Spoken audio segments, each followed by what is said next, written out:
Boa noite mais uma vez. Você que é jovem, você que é idoso, você que é um jovem idoso, você que é um idoso jovem, né?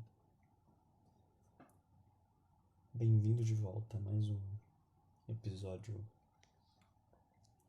de Falando Qualquer Coisa para você dormir. Eu vou dar continuidade à leitura de comunismos, dando continuidade à leitura então do texto sobre os fundamentos do leninismo de Joseph Stalin. Eu tinha lido a introdução, uma pequena, curta introdução.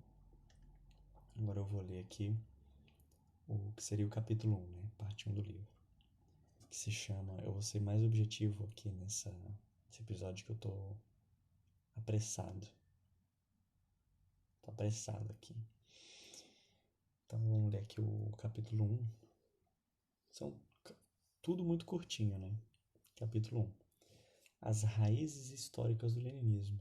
De onde vem? De onde veio? O leninismo se desenvolveu e se formou nas condições existentes no período do imperialismo, quando as contradições do capitalismo haviam alcançado o ponto culminante, quando a revolução proletária se tornara um problema prático imediato, quando o período anterior de preparação da classe operária para a revolução se encerrara, cedendo lugar a um novo período, ao período de assalto direto ao capitalismo. Importante lembrar aqui, eu acho que quando ele fala aqui, né, quando a revolução proletária se tornara um problema prático imediato, quando o período anterior de preparação da classe operária da revolução se encerrara. A gente pode pensar também em todo o processo histórico, né, de amadurecimento que a classe proletária teve que desenvolver, né, ao longo do tempo, e que também esse desenvolvimento ele se dá de maneiras diferentes em cada local, em cada país, né, onde essa classe trabalhadora tá colocada. Primeiro a gente precisa perceber que o capitalismo cria, né, uma certa divisão de classes, que o Marx vai colocar lá, basicamente, não apenas, mas basicamente entre burguesia e proletariado. Então, quando essas classes elas surgem, primeiro elas têm que tomar consciência de si enquanto classe. O proletariado, ele tem que tomar consciência de que ele é proletário. Quantas pessoas você não vê por aí que é proletário e não consegue se ver como um trabalhador, como uma pessoa explorada, né? Enfim, ele tem que se ver enquanto esse ser explorado, mas que não é só um ser individual, é um ser também social, a classe. Então a gente tem um período de maturação, né? de, de, do proletário, dessas pessoas elas perceberem que elas vivem sobre um certo regime de exploração, de que esse regime é o capitalismo e de que eles têm que se congregar coletivamente para lutar contra esse regime, que a luta individual não basta, né? Então a gente pega aí o ludismo, é uma primeira, quem sabe, forma de resistência à dominância do capital. O ludismo aí que era o... Tinha um rapaz que chamava Luden, uma coisa assim. Era o nome de um cara, né? Tinha a ver com ludismo aí. Parece que é esse nome. Eu não sei se é Luden. Que percebia o que? Olha só, as máquinas, a indústria, nós somos explorados pela indústria. Então, como é que a gente resolve o problema da nossa exploração? A gente quebra as máquinas, né?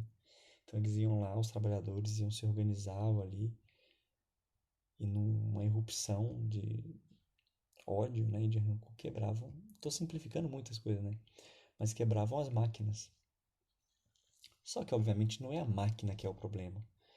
Eu vou lá e quebro a máquina, um mês depois tem outra máquina lá, e eu vou continuar ali, né? Então, os ludistas não conseguiam perceber que não era a máquina por si só que explorava o trabalho, explorava os indivíduos, mas era o sistema de organização do capitalismo, um sistema de organização de divisão do trabalho, né? Mas já foi uma primeira tomada de consciência sobre alguma coisa. E isso vai avançando, né?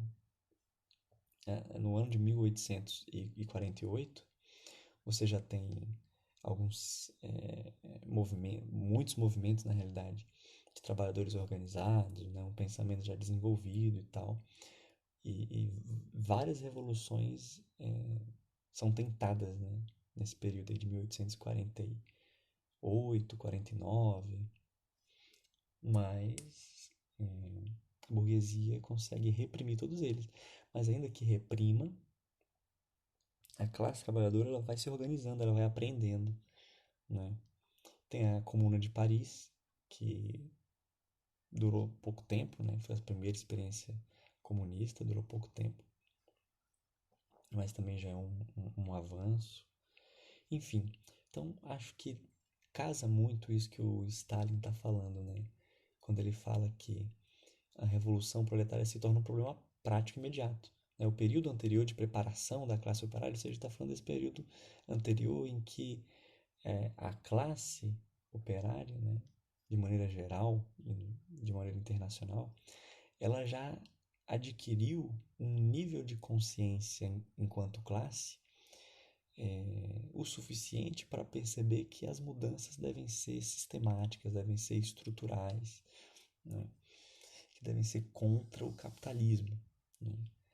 E que, de maneira geral, observando então que já houve esse amadurecimento da consciência, bem, agora a gente pode ter uma revolução, né? Então vem um novo período, que é um período de assalto direto ao capitalismo.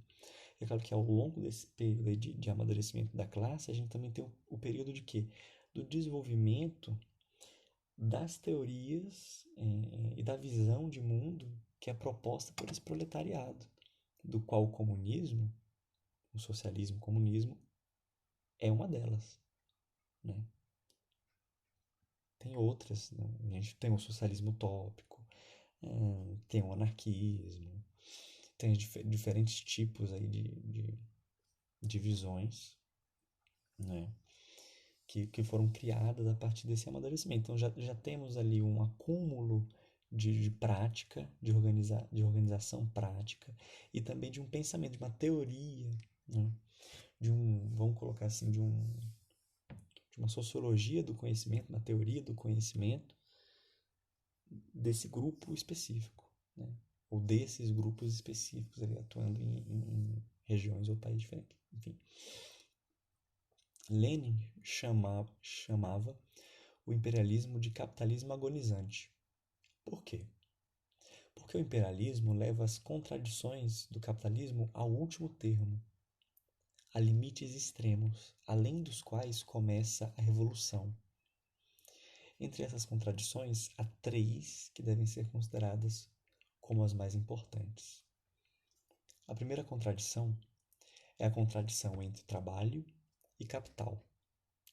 O imperialismo é, nos países industriais, a onipotência dos trastes e dos sindicatos monopolistas, dos bancos e da oligarquia financeira. Na luta contra essa onipotência, os métodos habituais da classe operária, sindicatos e cooperativas, partidos parlamentares e luta parlamentar se revelam absolutamente insuficientes. Não podem avançar mais, não é isso que ele quer dizer. Ou entrega-se à mercê do capital, vegetar a antiga e descer cada vez mais, ou empunhar uma nova arma. Então, aqui a primeira contradição é que o imperialismo, né, nos países já industrializados,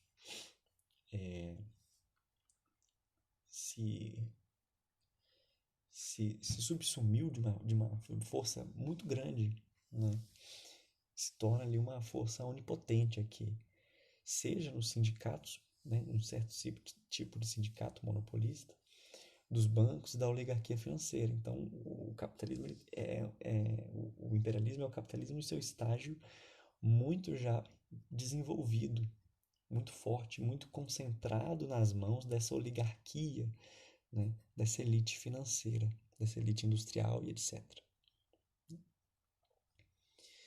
Aí ele fala: na luta contra essa onipotência, dessa força dos capitalistas, os métodos habituais da classe operária, ou seja, os métodos que foram desenvolvidos até então, nesse período de amadurecimento histórico, né? Ou seja, o método prático, tanto o método teórico, se revelam insuficientes. Então, os sindicatos não são mais suficientes, eles não resistem à força. Nem as cooperativas, os partidos parlamentares, a via parlamentar, né? Ou seja, a partir da instituição, também não é mais suficiente, porque essa instituição ela é controlada pela burguesia, porque é a burguesia quem cria ela, né, e que tem força para atuar e controlar a instituição, o parlamento, etc. Então, ou você se entrega frente a isso, frente a essa situação, temos algumas opções. Ou a gente se entrega à mercê do capital, é isso mesmo, vamos liquidacionar, é isso mesmo, o capitalismo venceu, vamos trabalhar aqui só para manter o mínimo aqui para a gente viver, né? Então, a gente se entrega à mercê do capital, a gente vegeta sobre ele cada vez mais, ou a gente empunha uma nova arma. Que arma é essa? Ora, essa arma aí vai ser o leninismo, né? É a revolução. Agora ou vai ou racha. Não tem jeito. Não tem jeito. Ou vai de um jeito, vai, não tem outra opção, né? Ou porque a outra opção é continuar com o capitalismo operando e cada vez mais potente e é, cada vez mais os sindicatos, as cooperativas, a capacidade que o povo tinha de se organizar vai ser sumariamente desorganizada e combatida por esse capitalismo imperialista que é onipotente, né? Muito poderoso. Então, ou entrega-se à mercê do capital, ou ou se impunha uma nova arma. Assim, o imperialismo coloca o problema das massas de milhões do proletariado. O imperialismo aproxima a classe operária da revolução, porque deixa poucas opções para essa classe operária, né? Poucas opções. A segunda contradição é a contradição entre os diversos grupos financeiros e as diversas potências imperialistas, na sua luta pelas fontes de matérias-primas e pelos territórios alheios. O imperialismo é a exportação de capitais para as fontes de matérias-primas. Luta encarniçada pela posse exclusiva dessas fontes, luta por uma nova repartição do mundo já dividido, luta travada com particular aspereza pelos novos grupos financeiros e pelas novas potências que procuram um lugar ao sol contra os velhos grupos e potências que não querem de nenhum modo abandonar as suas presas. Então aqui a gente já pode ver uma referência ao contexto neocolonial do século XVIII, XIX, início do XX, que é essa que ele vai chamar de o Stalin de segunda contradição, é a contradição de diversos grupos financeiros, dos diversos interesses que os capitalistas têm, né? E das diversas potências imperialistas na sua luta pelas fontes de matérias-primas. Agora vamos lá. Pelas fontes de matérias-primas e pelos territórios alheios. Essas matérias-primas, né, elas não estão flutuando aí, elas não são metafísicas, elas não existem no vácuo, né? Eu não crio matéria-prima do nada. Essa matéria-prima está no território. Agora, que território é esse? É o território do país, do capitalismo do centro? Não, não é, né? Lá também tem matéria-prima? Tem, mas não o suficiente para alimentar as indústrias na ordem que ela necessita. Então, tem que se apelar a um território alheio aos países que são potências imperialistas. Que território alheio é esse? É eu e você, meu amigo. Né? O que se chamava na época, não estou falando que é isso, mas o que se chamava na época de países há uma época atrás, né, de países subdesenvolvidos, né? Enfim, da América, da África, da Ásia, da Oceania, né? Esses territórios que vão ser sumariamente colonizados pelo capital, né? Pela Europa. Claro que esse capital está representado ali pela Europa, pelos Estados Unidos também já nesse momento. Então a gente tem aqui uma referência à colonização, e se não a colonização, né, mas o imperialismo a ação de um país, de uma potência, ela conseguir influenciar outro país, um território alheio, né, para a consecução dos seus objetivos enquanto potência. Né? E nisso aí você vai ferrando o território alheio.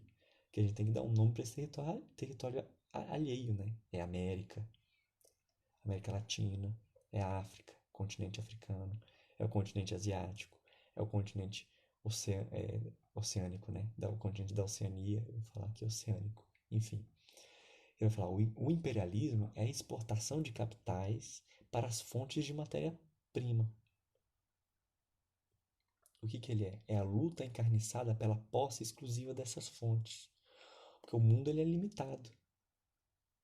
Mas as potências elas vão querer disputar essas matérias-primas, porque não vai ter para todo mundo. Quanto mais matéria-prima eu tenho, quanto mais eu consigo explorar a mão de obra numa colônia ou num país que não tem soberania o suficiente, né? E eu posso controlar bastante a partir da minha dominância econômica, cultural, militar e tudo mais nesse país, né? Eu vou fazer isso aí. Então eu tenho que ir lá, eu vou disputar. Por isso que ele fala que luta encarniçada pela posse de novas das fontes de matéria-prima, né? Luta por uma nova repartição do mundo já dividido. Então aqui o Stalin fala, ó, o mundo já está dividido, ele já está colonizado. Só que vão surgindo, né? As potências, elas sempre querem ter uma posição melhor nesse mundo já dividido. Então vai surgir daí uma luta. Aí ele fala, luta travada com particular aspereza pelos novos grupos financeiros, pelas novas potências que procuram local o sol, na repartição desse mundo que já é dividido, não tem para todo mundo. Assim, dessa perspectiva da exploração, né? Todo mundo vai querer explorar outros países, outras matérias-primas, né? Esse território, essa mão de obra, as pessoas estão nesse território. Só que isso aí é limitado, né? E a sede de expansão do capitalismo ela é ilimitada. Então, o interesse de um grupo financeiro vai se chocar contra o outro em algum momento. E o interesse de uma potência, de um país, né, que é esse conglomerado de vários interesses financeiros, também vai se chocar um com o outro. Né? Ou seja, as novas potências e os novos interesses financeiros vão se chocar contra os interesses dos velhos grupos que já estão lá estabelecidos. Né? E potências que não querem de modo algum abandonar suas presas, abandonar suas colônias, abandonar a dominância que eles têm sobre outros países que, ainda que não sejam colônias, são dependentes. Né? Essa luta encarniçada entre os diversos grupos de capitalistas é digna de nota, porque traz em seu bojo como elemento inevitável as guerras. Olha aí a guerra. Esse choque aí vai levar à guerra imperialista, que é o que? A Primeira Guerra Mundial. Lembra que o Stalin falou sobre a Primeira Guerra Mundial lá em cima? A gente comentou no último episódio do podcast sobre a Primeira Guerra Mundial. Então, a Primeira Guerra Mundial é uma guerra imperialista. Né? É uma guerra que só surge a partir do momento em que esses interesses aí, né, entre as potências, elas vão se chocar umas contra as outras e levar a uma guerra generalizada. Engels já previa isso.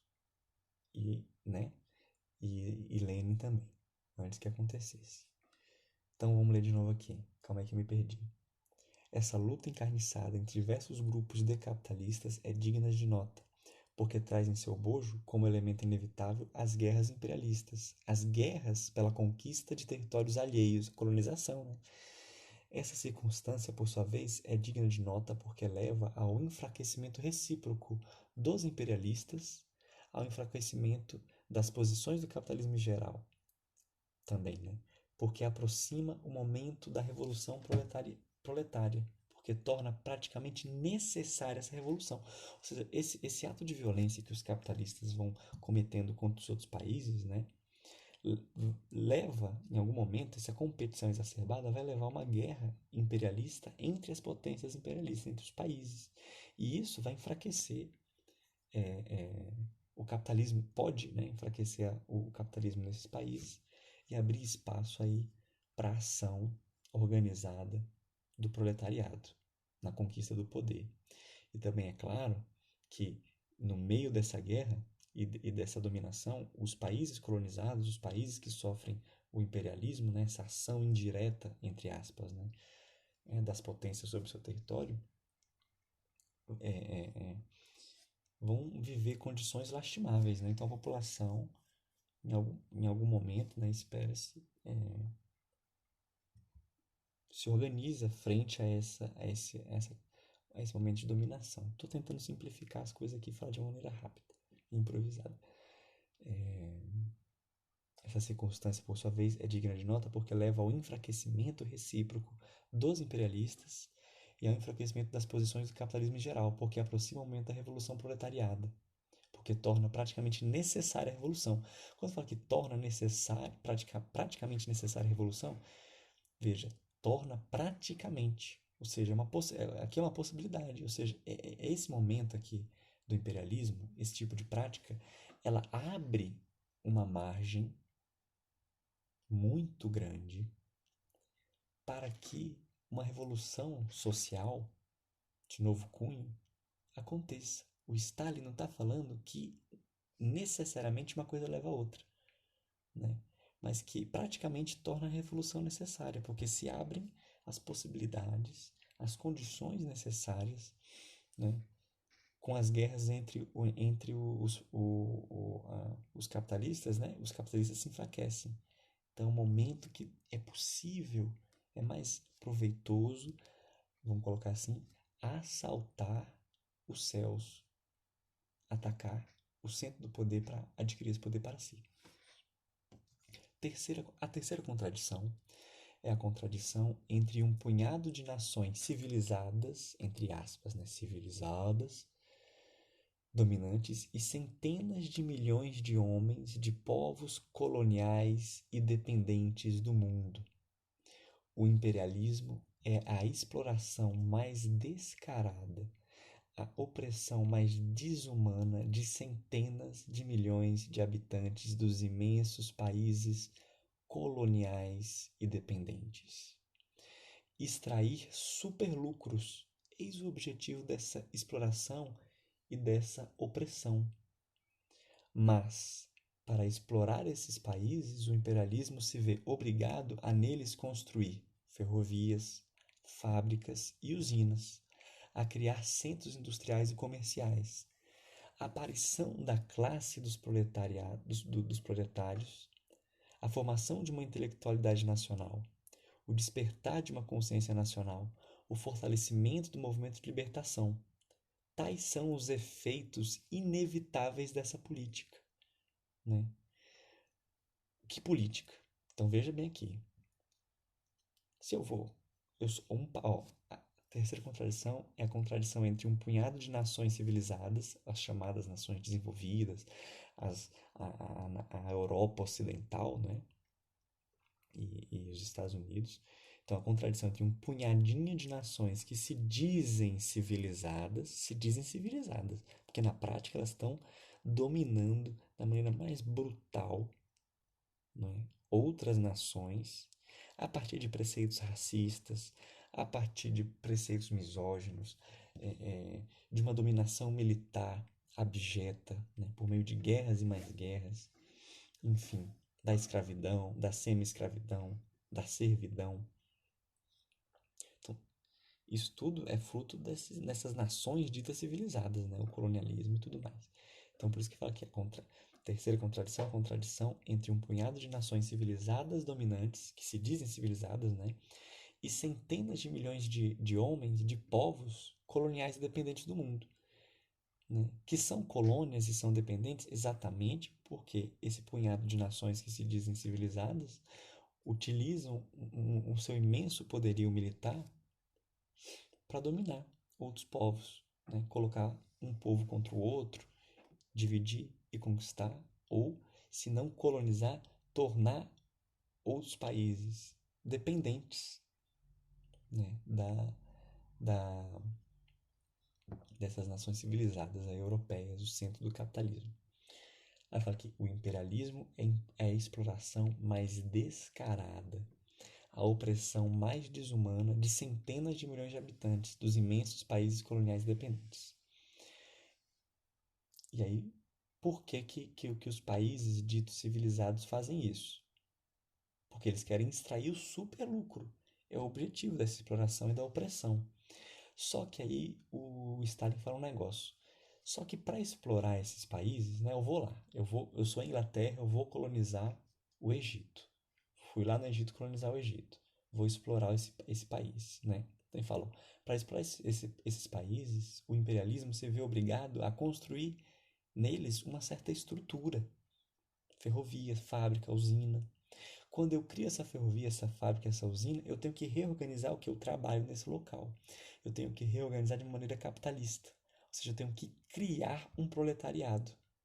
E esse proletariado é exatamente a classe que tem o quê? A possibilidade, não é? De fazer a revolução, de se perceber enquanto classe, de perceber que ela é explorada para os fins econômicos da dominância social, é, econômica e social da burguesia. E aí ela pode se perceber disso e buscar a revolução. Que já tem uma teoria para isso, já foi desenvolvida, né? Enfim, e ela pode promover um maior desenvolvimento disso. Enfim, então, para explorar esses países, o imperialismo se viu obrigado a construir ferrovias, fábricas e usinas, criar centros industriais e comerciais. E aí aparece o quê? A classe dos proletariados. A formação, se forma uma intelectualidade nacional. Porque se eu tenho que construir fábrica, centro industrial e comercial, eu preciso de mão de obra. E grande parte dessa mão de obra não tem como eu exportar.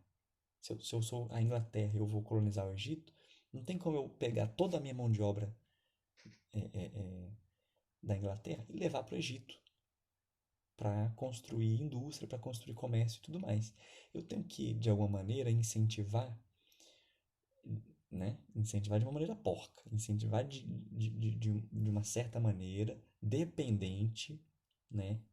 E sob o jugo ali do opressor da colônia, tem que formar um mínimo de uma intelectualidade nacional, por exemplo, né? Estou dando um exemplo aqui, para que tenha uma formação, né, técnica para poder operar o capitalismo na colônia, né?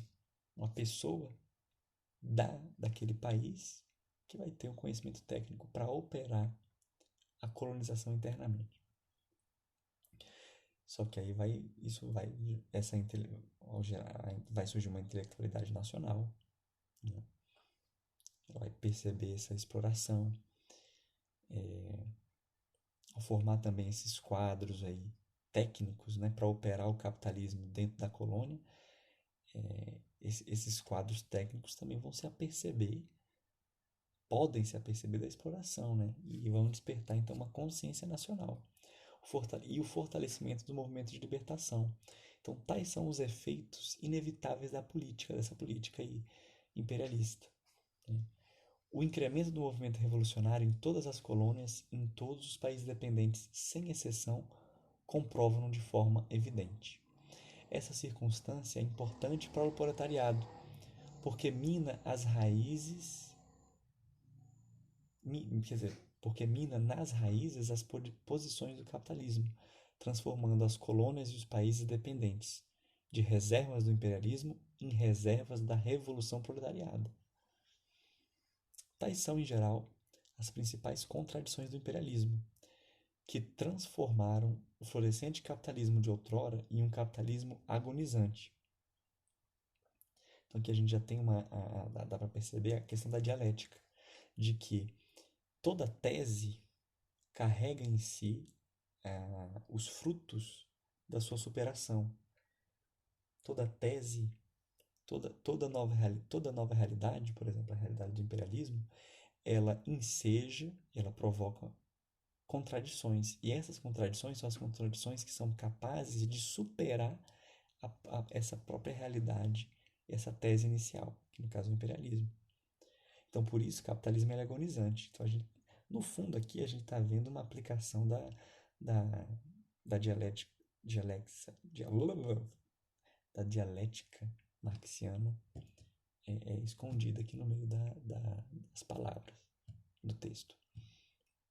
A importância da guerra imperialista desencadeada há 10 anos, aqui ele está falando o quê? Da Primeira Guerra Mundial.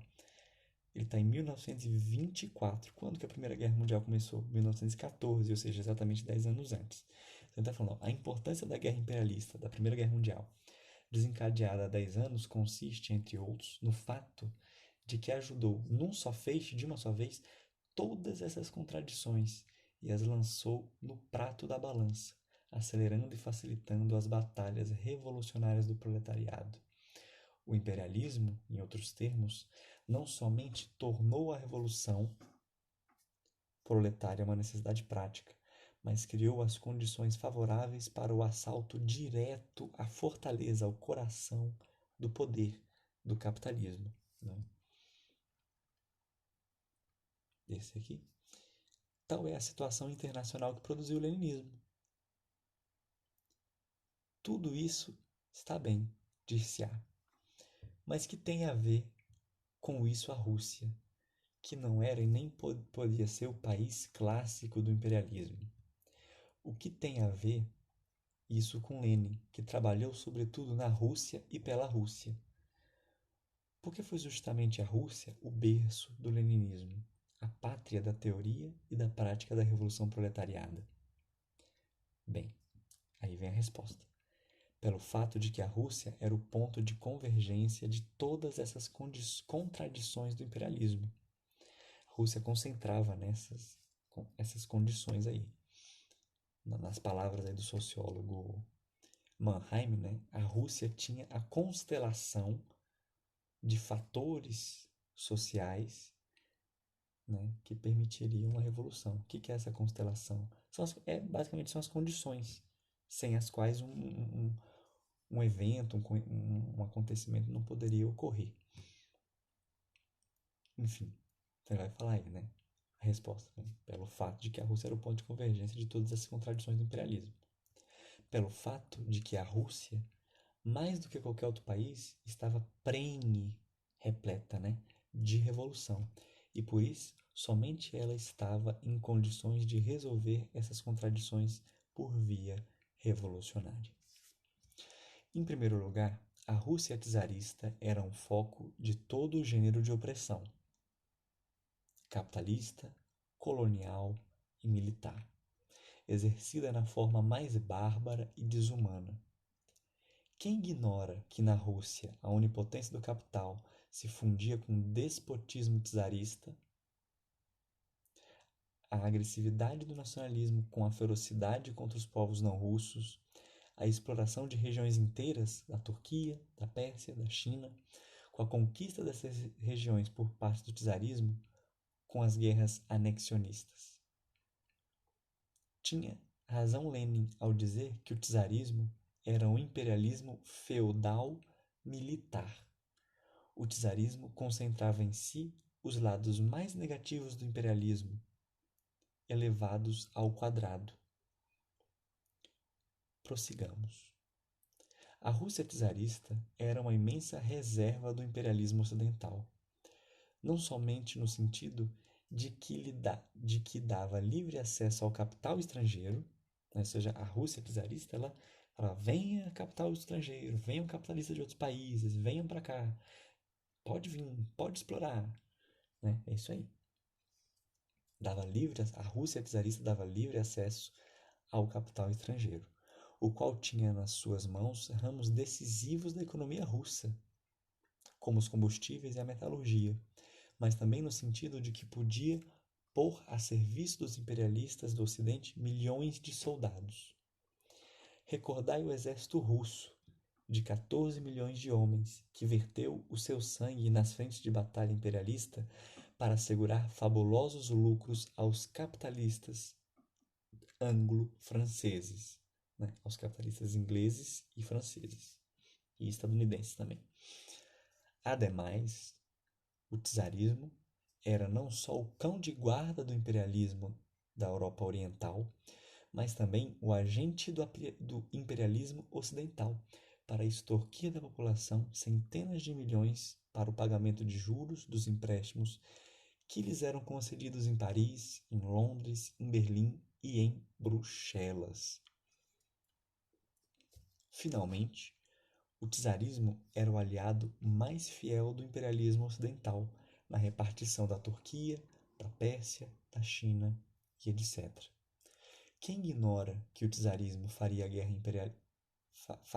a guerra imperialista aliada dos imperialistas da Entente e que a Rússia era um elemento essencial nessa guerra?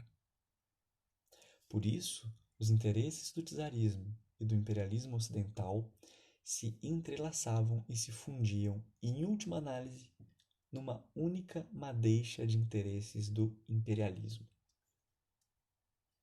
Todo o imperialismo ocidental calma aí, deixa eu ler de novo. Podia o imperialismo ocidental resignar-se à perda de tão poderoso apoio no Oriente e de tão rico reservatório de forças e de recursos como era a velha Rússia czarista e burguesa, sem empenhar todas as suas forças numa luta de morte contra a revolução na Rússia, a fim de defender e conservar o czarismo?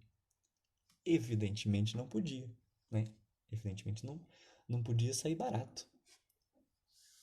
Tinha muita gente ganhando com a Rússia, né? Do jeito que ela estava, da Rússia imperial, da Rússia czarista. Quem estava ganhando com isso? Os países capitalistas de grande monta, né? E a burguesia e a elite feudal também ali da Rússia. Então estava servindo para alguém.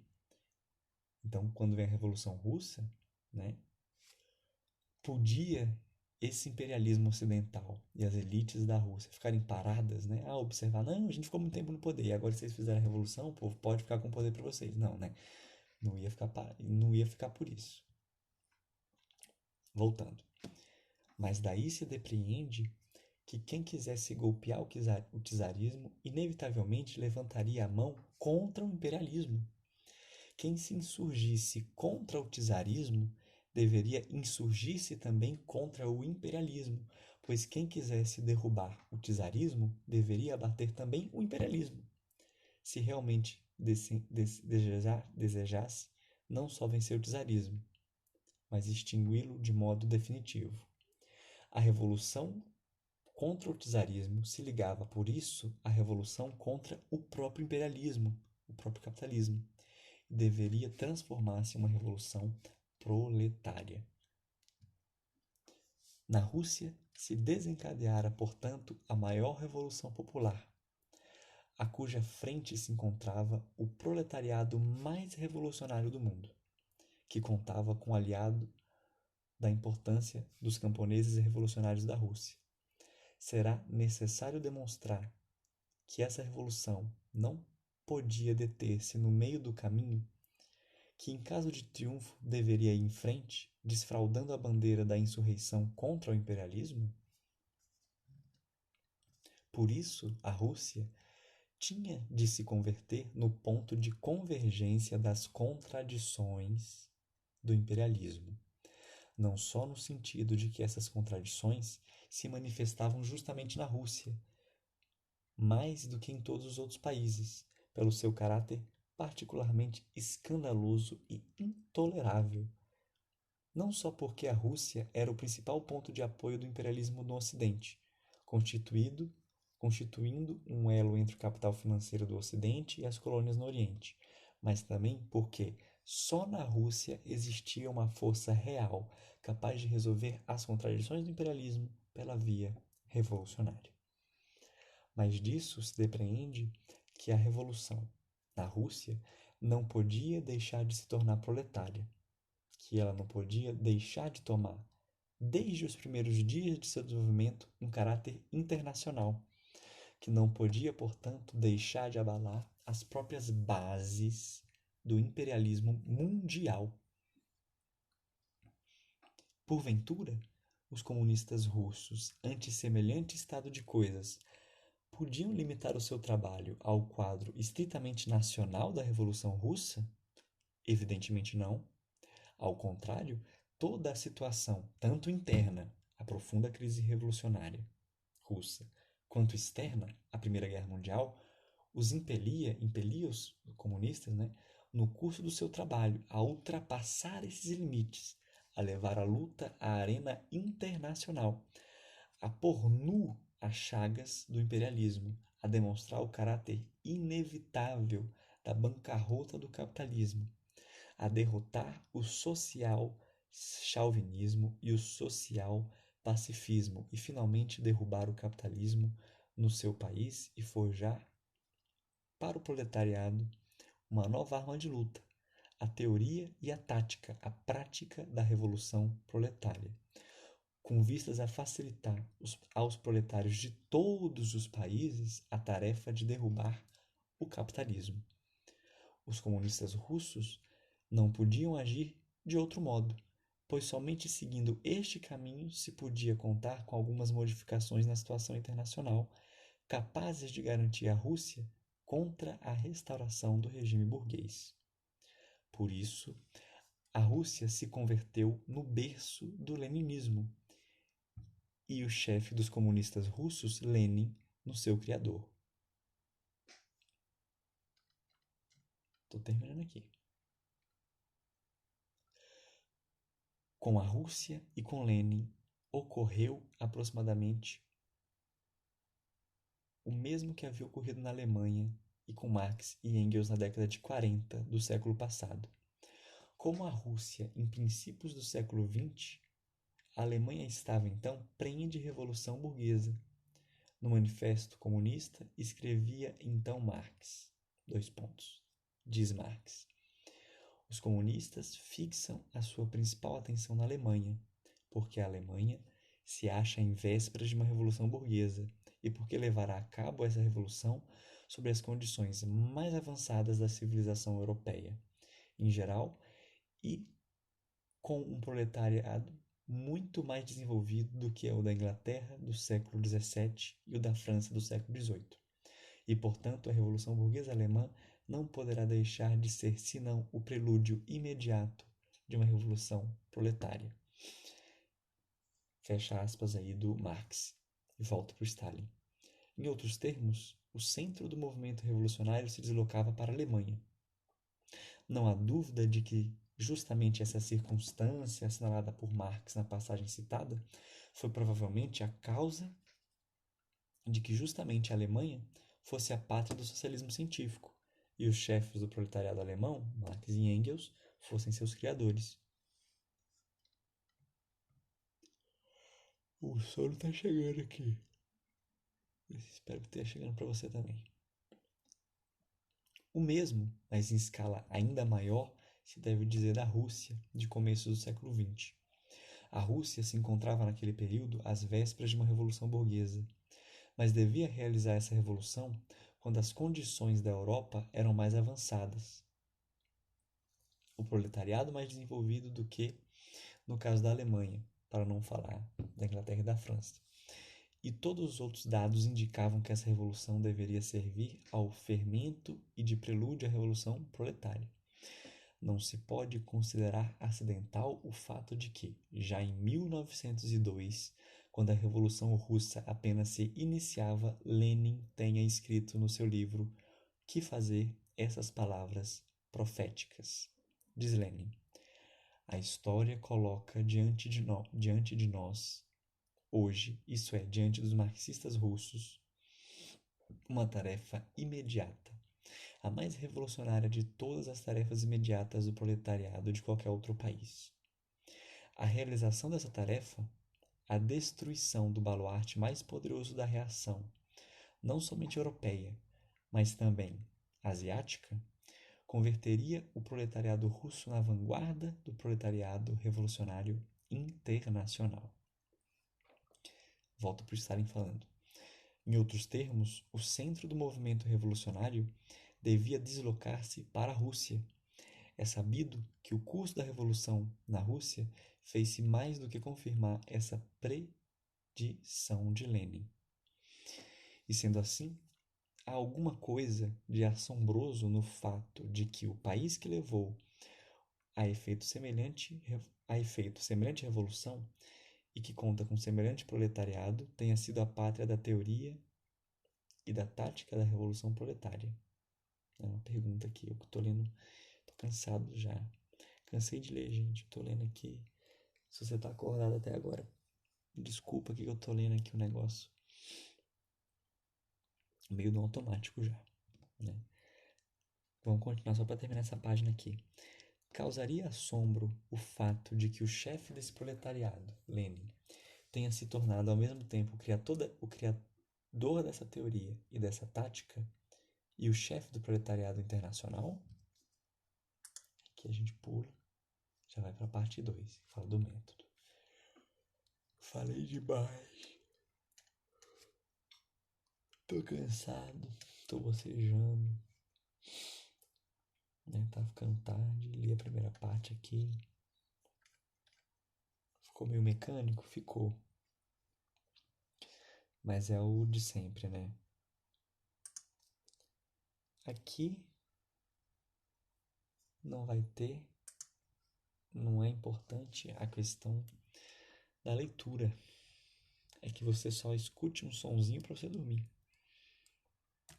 Apenas isso. Então eu falei um monte de coisa. Ai, ai. Você escutou? E espero que tenha dormido já. Nessa bela noite. Ou nesse belo dia, né? Pra você que tá decidindo escutar isso aqui pra tirar um cochilo no meio do dia, depois do almoço, principalmente, que é bom. E já vamos aí pra 48 minutos de gravação. Então vamos acabar por aqui, que eu tô cansado já. Tenho que dormir. Você também tem que dormir. Na verdade, você já era pra estar dormindo, porque você escuta isso pra dormir.